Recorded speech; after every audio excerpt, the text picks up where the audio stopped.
একটা ভিডিওতে দেখলাম এক লোক রাস্তা গাড়ি চালিয়ে যাচ্ছে, তার প্রাইভেট কারে আগুন ধরে গিয়েছে। তো তিনি গাড়ি থামিয়ে কি করবেন বুঝতে পারতেছেন না। তখন আশেপাশে কত মানুষ গাড়ি চালিয়ে যাচ্ছে, অথবা বেশভূষা দেখে ধনী মনে হচ্ছে, তারা এগিয়ে আসতেছে না।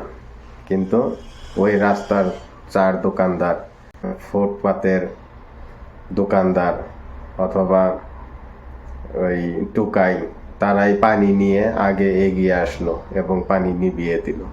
তো গরিব মানুষের আসলে, ধনী মানুষ আসলে সুখের সময় পাওয়া যায়, বিপদের সময় ধনী মানুষদের পাওয়া যায় না।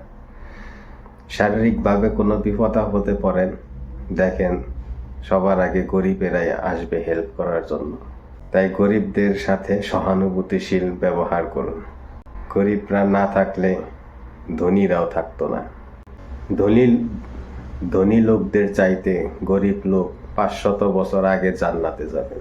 আর একজন মজলুম, একজন খেটে খাওয়া মানুষের দোয়া আল্লাহ দ্রুত কবুল করে। তাই গরিব মানুষদের অবহেলা করবেন না, তাদেরকে অপমান অপদস্থ করবেন না, তাদের উপর জুলুম করবেন না। গরিবদের উপর অত্যাচার জুলুম করলে আল্লাহ রাগান্বিত হন।